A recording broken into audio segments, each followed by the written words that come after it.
गरुड़ जी के साथ इसका क्या बैर था, आप कृपा करके बतावें। शुकदेव जी ने वर्णन किया है।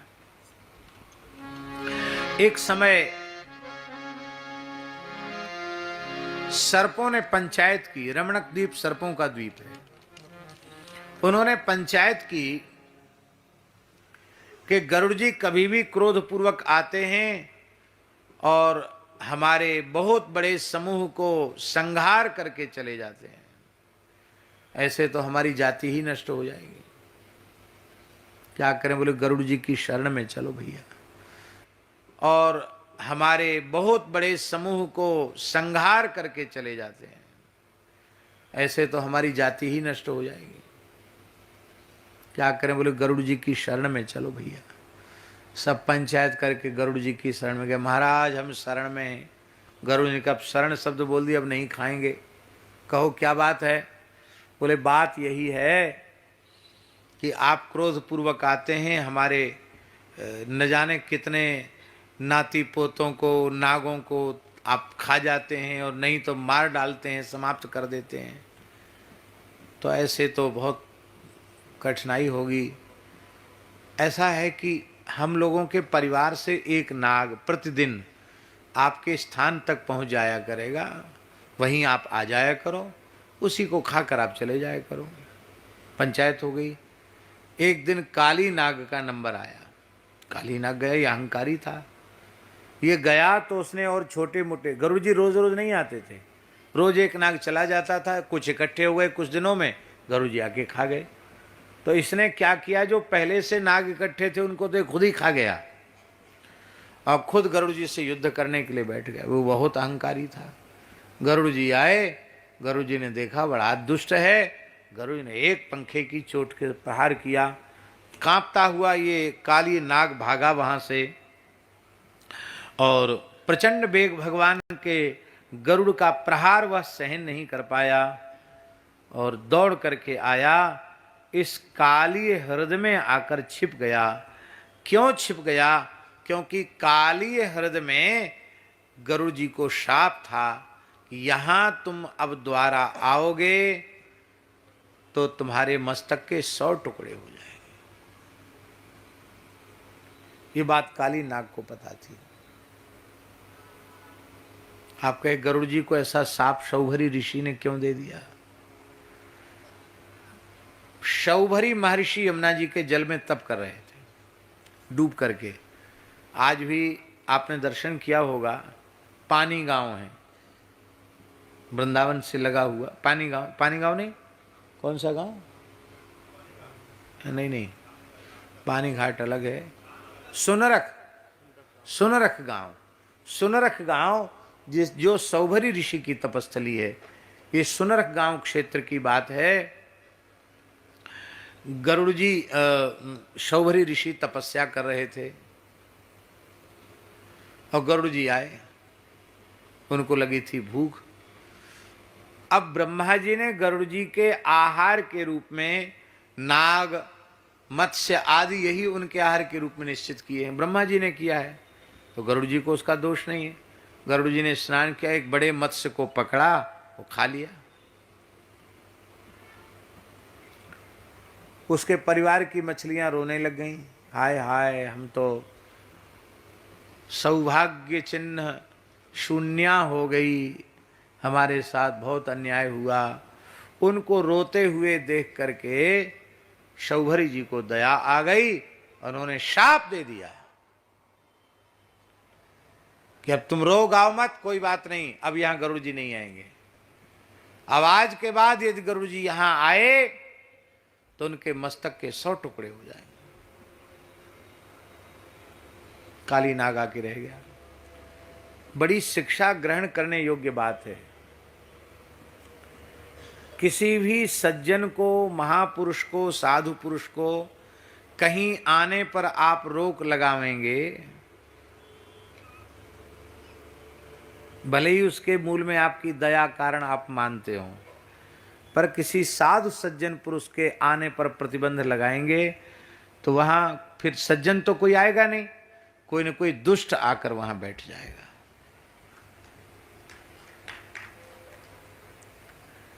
दया वसात ही सौहरी ने श्राप दिया था। क्या वे मछलियों की रक्षा कर पाए? काली नाग के विष के प्रभाव से असंख्यों मछलियां मर गईं, कछुए मर गए, घास तक नहीं रही, आकाश से उड़ते हुए पक्षी मर के गिर जाते थे। एक मत्स्य को गरुड़ जी ने खा लिया, उसके ऊपर इतनी दया आ गई बाबा जी को, और उन्होंने गरुड़ जी को शाप दे दिया। क्या जीव रक्षा हो पाई? असंख्यों जीव काली के विष से मारे गए। कितनी गायें मर गई, आपने सुना? ग्वाल वाल मर गए, भगवान ने उनको पुनः जीवित किया। गरुड़ जी का तो आना बंद हो गया, दुष्ट आ गया। आपकी दुश्मनाई भी किसी सज्जन व्यक्ति से हो तो भी आप उसके आने पर कभी प्रतिबंध मत लगाओ। हाथ जोड़कर यही कहो, सदा रहो पुर आवत जाता। आप आते रहिए, आप आएंगे तो कोई दुष्ट यहाँ नहीं आएगा, और नहीं तो कोई ना कोई दुष्ट आकर जम जाएगा।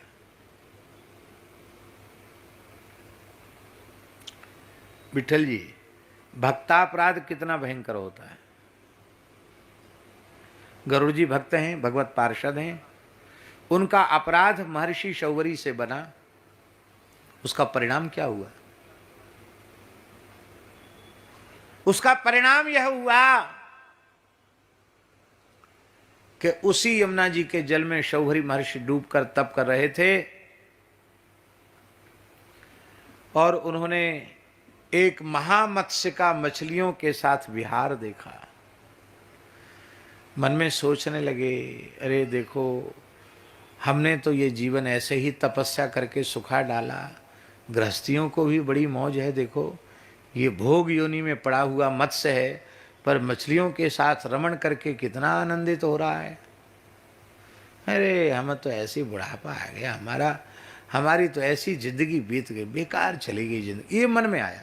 तपस्वी के मन में ये आना चाहिए, उसके मन में ये आना चाहिए था, तपस्वी के मन में, कि अरे भगवान की कितनी करुणा है, ये भोगियों में पड़े हुए जीव जिस क्रिया में सुख मानते हैं, भगवान ने मुझे उससे मुक्त रखा। ये नहीं आया भाव, उल्टा भाव आ गया। और चले गए मानधाता के पास। चक्रवर्ती सम्राट सूर्यवंशी नरेश मानधाता के पास चले गए। महाराज कैसे आए? बोले तपस्या तो भाई पूरी, अब ब्याह करने की इच्छा है, ब्याह करेंगे। यहाँ क्यों पधारे? अरे बोले आपके 50 लड़की हैं, एक हमको दे दो। अब मानधाता का मुंह सूख गया। मानधाता बड़े ब्राह्मण भक्त थे, सूर्यवंशी नरेश थे, लेकिन उनके मन में आया कि मेरी 50 पुत्री हैं, पुत्रियां हैं, सब अत्यंत सुंदरी हैं, खिले हुए नील कमल की सुगंध उनके शरीर से निकलती है, वो सामान्य कन्याएं, दिव्य कन्याएं हैं, पर जिस कन्या का विवाह मैं इनके साथ करूंगी, वही कन्या जीवन भर हमको कोसेगी कि पिताजी का मैंने कौन सा ऐसा अपकार कर दिया, जो पिताजी ने इस अकिंचन एक लंगोटी वाले इस तपोधन वृद्ध ऋषि के साथ मेरा विवाह कर दिया। पिता माता को सदा यह स्मरण रखना चाहिए कि हम अपनी बेटी का विवाह ऐसे घर में करें जहाँ पहुँच करके बेटी अपने पिता माता का मंगल कुशल का चिंतन करे। मेरे पिताजी कितने अच्छे हैं, मुझे तो ऐसा लगा ही नहीं कि मैं अपने घर से कहीं दूसरे घर में आई। मुझे लगता है कि अब हमारे दो माता पिता हो गए, एक सास ससुर माता पिता और एक मैं जहाँ पैदा हुई थी वो माता पिता। फिर माँ पूछती है, कहो पुत्री ठीक तो हो वहाँ?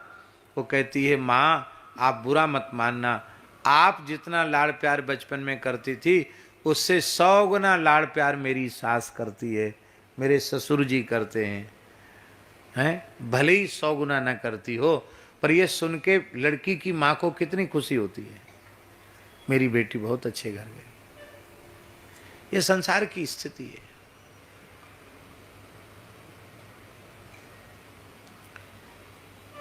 कन्या का उत्तम कुल में विवाह करना चाहिए, सुंदर योग्य वर से विवाह करना चाहिए।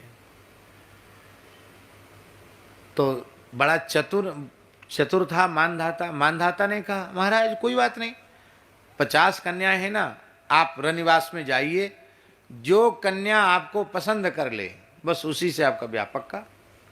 हम मना नहीं कर रहे हैं, आप जाओ, आपको जो पसंद कर ले। भेज दिया और कह दिया अपने सेवक से कि वहाँ जाकर कन्याओं से कहना पिताजी ने इसको भेजा है और आप 50 हो, इनमें से पसंद करो, जो पसंद करेगी उसका ब्याह हो जाएगा। वो तो जानते थे कोई पसंद करेगी नहीं, ब्याह नहीं होगा।